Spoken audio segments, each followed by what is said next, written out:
Welcome to the Gestalt IT Rundown, where each time we meet, we run down the IT news of the week with a variable degree of snarkiness. I'm your host, Stephen Foskett, and joining me live from Pure Accelerate in Las Vegas is my co-host, Mr. Justin Warren. Welcome. Thank you. It's great to be here. So, Justin, as you know, today is, in fact, International Bath Day. Excellent. It's also National Strawberry Shortcake Day. That's pretty cool. I actually had a strawberry shortcake, not too long ago. Did you have a bath? I have not had a bath in many years, but clearly I need to have one today. I think you should. And if you're into that sort of thing, it's National Bourbon Day. Not for me. So let's dive into the news of the week. We're going to talk a little bit more about Pure Accelerate and the news from Pure Storage a little bit later in the show. But first, Justin, you recently authored a GigaOm sonar report focused on data storage security posture for data security infrastructure. You highlighted the challenges of security, privacy, integrity, and so on in modern storage systems. The report talks about how vendors are trying to address these challenges and also talks about specifics of different vendors and what they do. Tell us a little bit more. Yeah, so these reports were trying to take a slightly different approach to the way we talk about data security. It tends to be very focused on either, it's very InfoSec security related, or it's infrastructure. So what I was trying to do is to encourage vendors and, in fact, customers as well to rethink how they deal with security of specifically data center infrastructure. So there are a whole bunch of features and functions that exist inside various tools and software you can buy. They all need to work together to give you a more holistic idea of how do we protect the data from multiple kinds of threats. So there's lots of talk in various vendors and particularly in the media talking about ransomware, but that's not the only way that your data can become damaged or indeed be shared with people who shouldn't have access to it. So what we were trying to do is, okay, how do you look at this as an infrastructure? How do you build security infrastructure rather than leaving it sitting over here in the InfoSec field and ignoring it when you're talking about data storage? So that was the general thrust of it. And then we had to look at how all the different vendors were addressing that and how well did they do. During AMD's Data Center and AI Technology Premiere event, the company revealed new details about its 5nm EPYC Bergamo processors for cloud-native applications. Now, these processors are featuring about a 128 Zen 4C cores. They're designed to compete with Intel Sierra Forest chips and Ampere's Ampere 1 processors. So the EPYC Bergamo processors offer higher core counts than standard data center solutions, but maximizing power efficiency is also kind of important, so for parallel latency tolerant workloads. So AMD's claiming a 2.7 times increase in energy efficiency with these Bergamo chips. Yeah, it's interesting. This was a big announcement that a lot of us were really waiting for. I closely watch the data center market and especially data center CPUs and storage. And the Bergamo was an announcement that, well, frankly, most of us saw coming. Most of us knew what was going to happen and were waiting for it to happen. But that doesn't mean that it wasn't surprising. And in fact, to me, the biggest surprise here is that AMD and Intel have really taken two different directions with their high core count processors. So just to be clear, traditionally, processor makers basically had one kind of core and packed it onto the chip, and that was that. ARM and then Intel released sort of a big little approach where they had high performance cores and lower performance but higher efficiency cores. So most of the latest Intel CPUs feature some mix of high performance cores and efficiency cores. The Xeons don't. They're just the high performance cores right now, but I think most people are expecting that Intel will have a massive efficiency core processor with tons and tons of processor complexes. And even though each of them is smaller, they can fit a whole bunch more on a die because they're smaller. You know, they can cram more in. This is the same thing that Apple's doing, the same thing you find in ARM CPUs. Everybody, I think, expected that maybe that's what AMD would do as well, but they didn't. Instead, Zen 4C is basically the same as Zen 4 with some of the features kind of crammed in together to increase efficiency in terms of packaging to make the processor smaller. And in order to achieve this, they basically, moved this around and moved that around and changed the tolerances on this and made these things smaller and scrunched it up a little bit. And so they end up with a processor core that is roughly the same on a clock-for-clock basis as the regular Zen 4, but takes up less real estate. And in this case, they were able to put 128 of them on a single chip package, and that's pretty cool because essentially you've got a processor that supports all the features and functions of the rest of the Zen 4 family, but crams a lot more CPUs into the same package. So that's neat. I'm not sure that we should put too much stock into the specific benchmark numbers in terms of 2.7 times increase in energy efficiency. Under what workloads, under what circumstances, that sort of thing. But I think that it is really interesting to see these two very powerful companies, Intel and AMD, both trying to come out with high core count processors for effectively for cloud scale applications. And AMD has already announced wins in that as well, where they're going to be having Bergamo powered cloud instances in public hyperscaler clouds, and I think that that's great for AMD.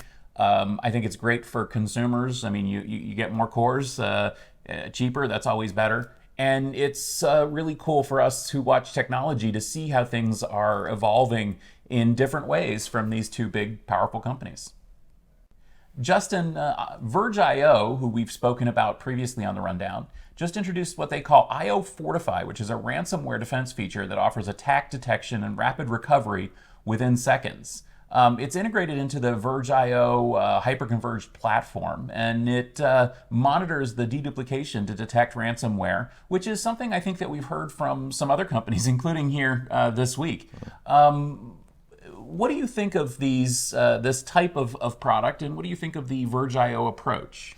But it's not unique to VergeIO, which is both a good thing and not so good. There's a few other companies that do something similar. Basically, what you have is when ransomware happens, it's encrypting the data. So when you encrypt things, it becomes much more randomized, which means it's harder to dedupe. That means that if you've got dedupe in your storage infrastructure, you can detect that, this data is actually harder to dedupe now. So that means that there's probably something weird going on. And that's a pretty high confidence signal that we should do something about it. The thing is, ransomware isn't the only thing that can make your dedupe ratios change. So it's not guaranteed that it definitely is ransomware. So you don't want it to auto recover. You want it to then trigger further action and say, okay, is this ransomware or not? We should check it out. Generally, the approach from the vendors is that when we see a high quality signal that we think could be ransomware, it turns on, like immediately take a snapshot so that you have a recovery point. And ideally, if you've got, depending on how you do it, if they have continuous data protection, they'll flag, okay, we noticed this happen, it started happening at this point, we'll flag the start point so that you've got an easy place to come and find the recovery. We heard some things from Pure yesterday where they're basically doing some similar features. There's a whole bunch of other vendors who do this. It's useful. The thing is that being able to recover quickly from ransomware is great if you get hit.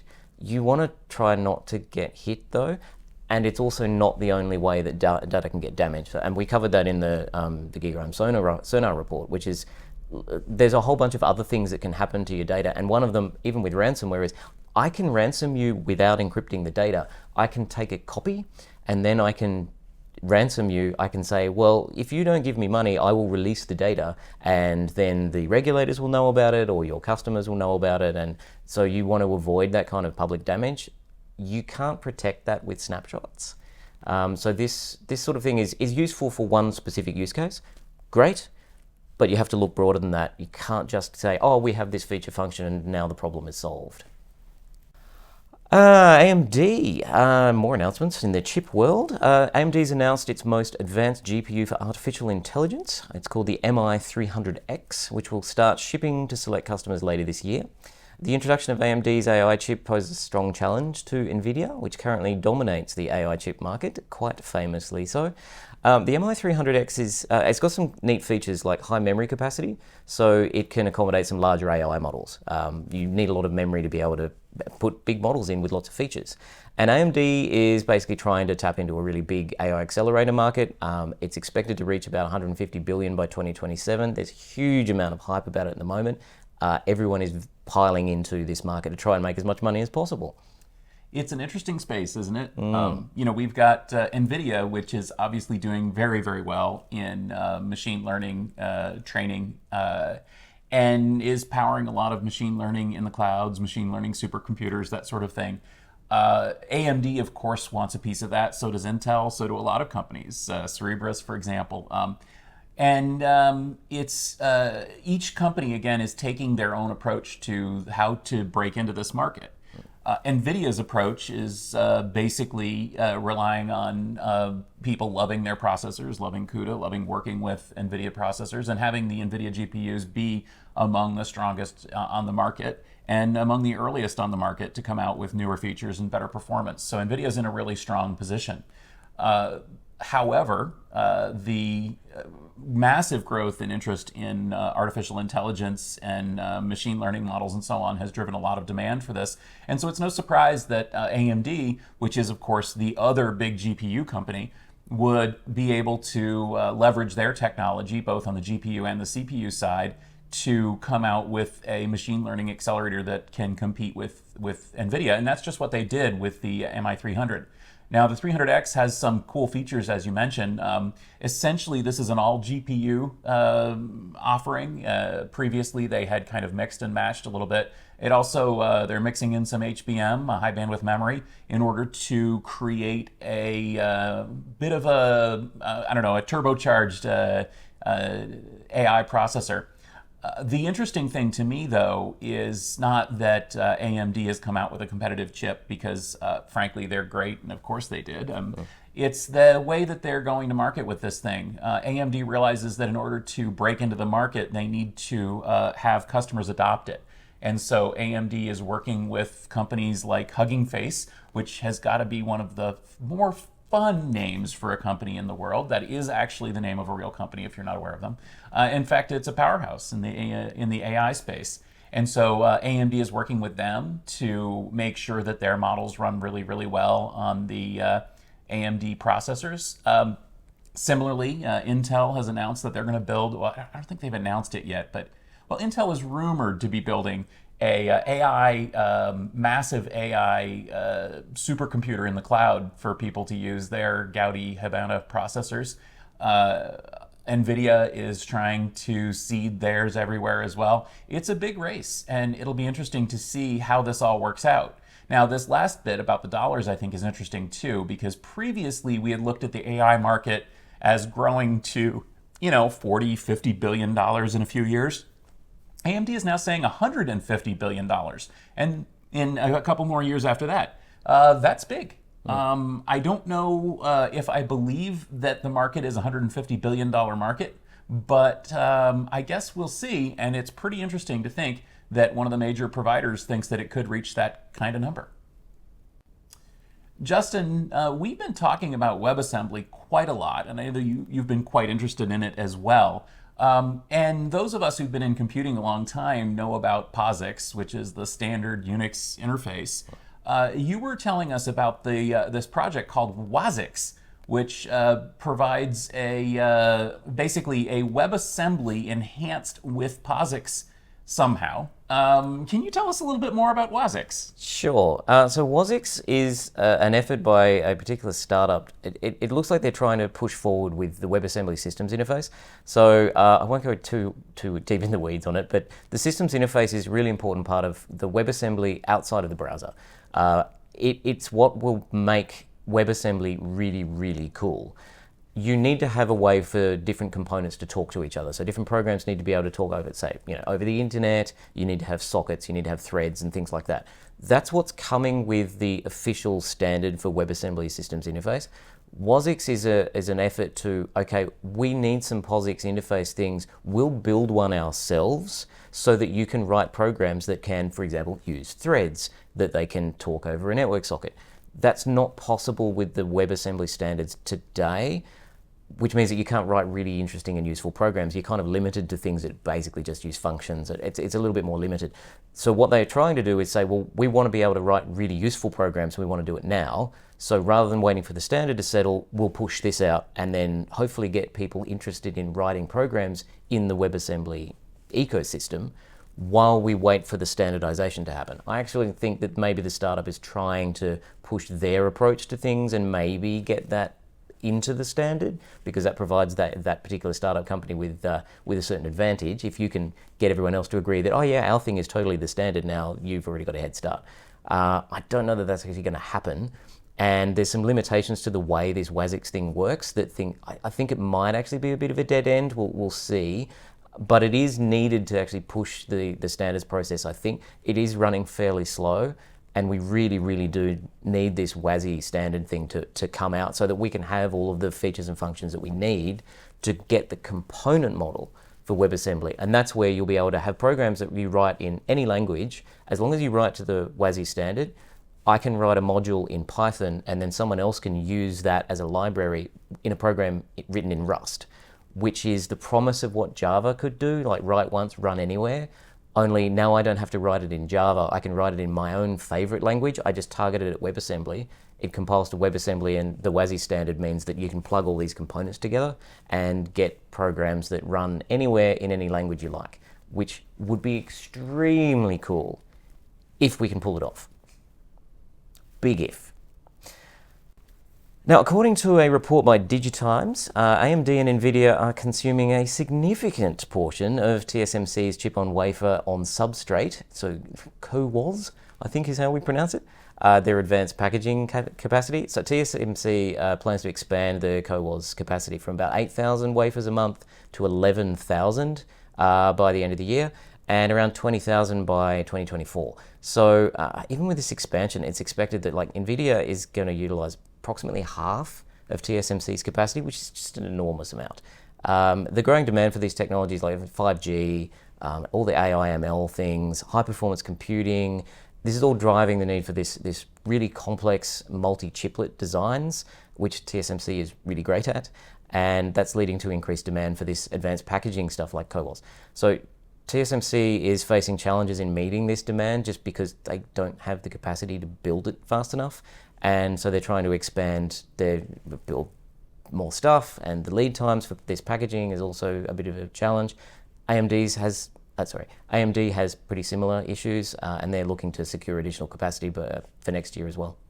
Yeah, it's an interesting situation because as we've embraced, we as an industry, I mean, not me, I haven't built any of these things, but as we as an industry have embraced this chiplet concept, I think that it has a lot of promise. I mean, the idea of chiplets, the idea of there's a standard for interconnecting these things, UCIe that Intel is promoting. AMD and NVIDIA are both using chiplets as well. Many companies are looking at this sort of thing. Apple with their M series are looking at chiplets on wafers, and essentially what we have is little chip components, and instead of having that be the processor, we essentially solder them to another silicon substrate that allows these chiplets to be combined.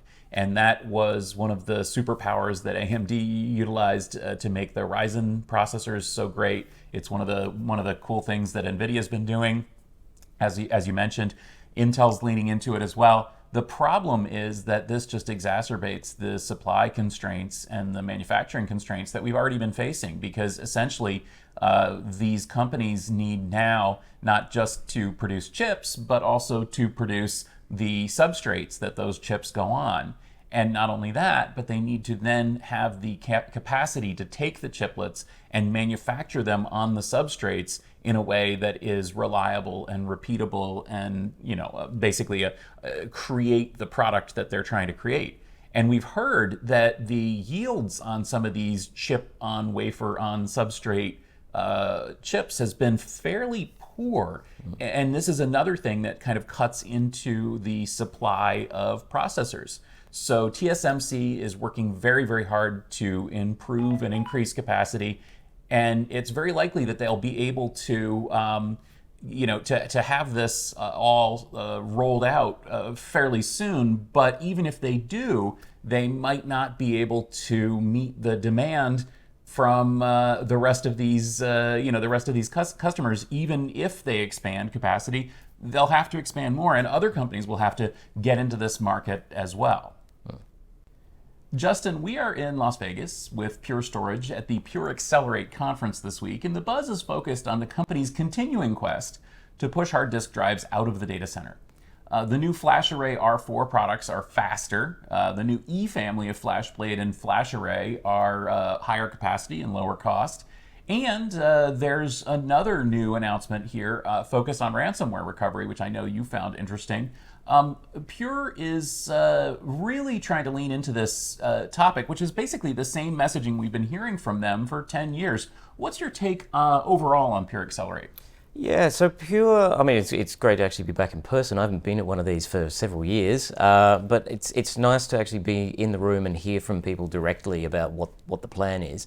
There's a bit of a shift in how they're talking about what Pure is doing. For a while, it's sort of got a little bit, I suppose, a bit muddy.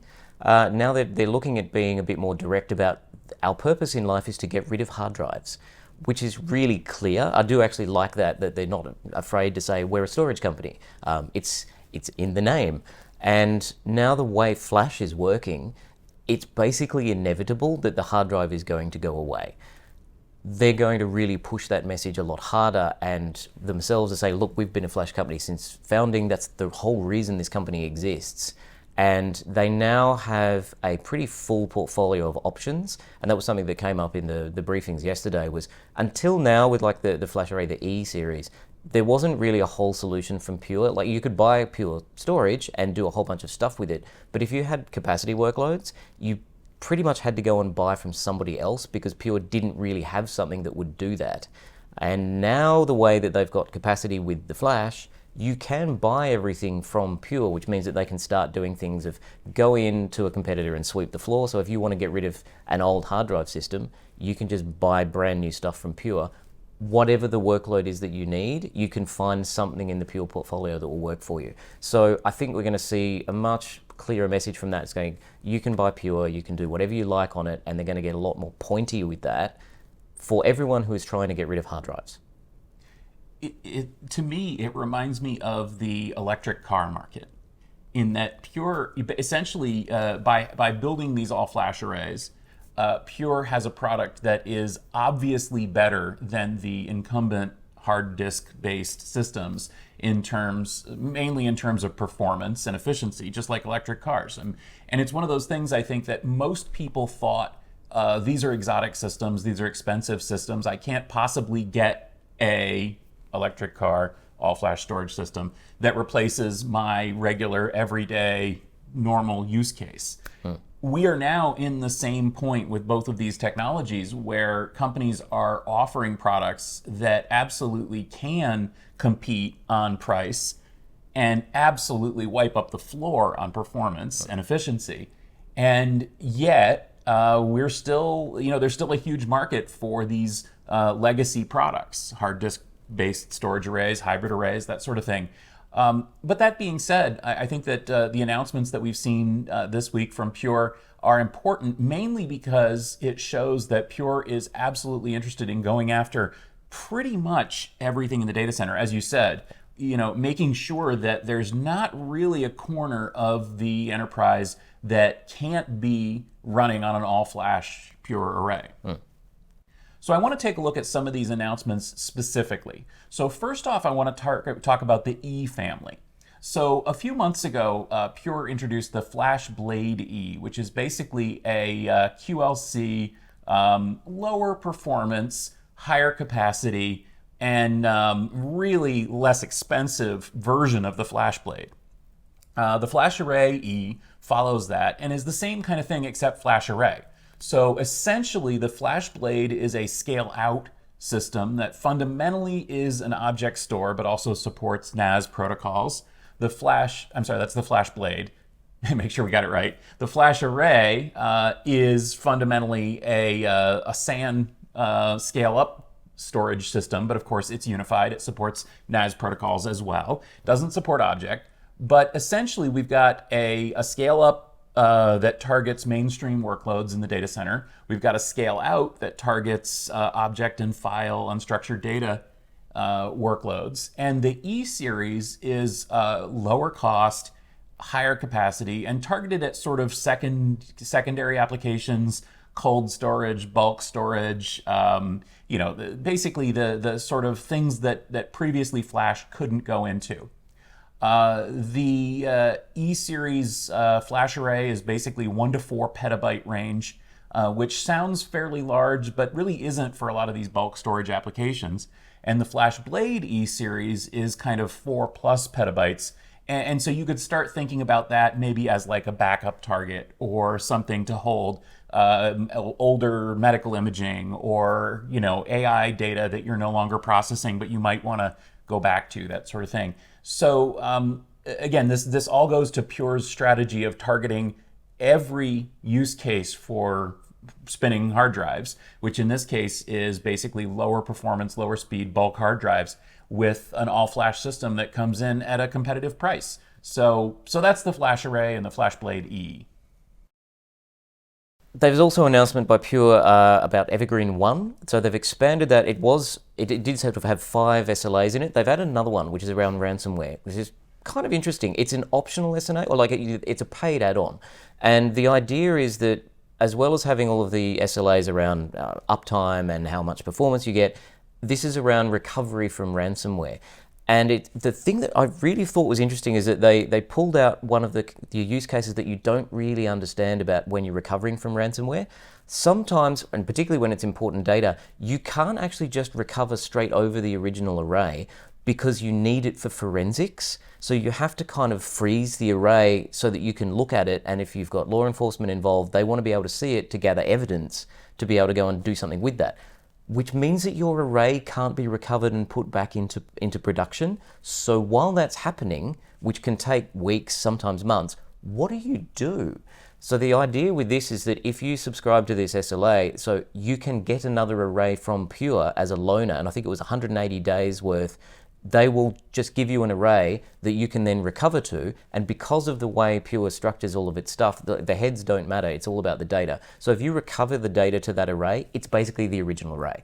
So you can have an array that you put back into production and you can keep running on while you keep one for forensic reasons and do all of the ransomware recovery type analytics and what went wrong, how did this happen, what do we need to fix. And then after that's all finished, you can give the loaner array back and you go back into production with the way things would normally work. I think that's really interesting. One caveat on it is that you have to take out the SLA subscription on your entire fleet, which kind of makes sense because you don't know what's going to get hit by ransomware, and Pure needs to understand what sort of capacity it needs to have for what arrays do we need to keep in stock that we can ship out to customers. But it does add an extra way of recovering that keeps customers happy. It makes the customer experience easier when they're basically having the worst day. This just takes one headache away, which I think particularly for a lot of enterprise customers, that's actually going to be really valuable just to have it there as kind of an insurance policy. Having that work as an SLA, I think, is also quite interesting because it's pushing Pure to say, look, this is a commitment we're making to you. So if we don't live up to this, there are extra benefits you can get back from us. So I'm not exactly sure what happened. Always ask, if you violate the SLA, what do I win? So definitely dig into those details and what would be the impact if they don't live up to that SLA. But it's mostly a signal to the market saying we are this committed to this and we will live up to this promise, which we've added onto the rest of the promise of Evergreen 1, which is quite a large thing of saying this should operate more like a service and less like a product that if it breaks, well, tough. Yeah, I really think that it's an interesting play for Pure, and it really leans into what they're good at, which is not surprisingly, in my opinion, just Flash. It is the whole customer experience, the whole experience of owning and using and living with these storage systems. So it makes a lot of sense.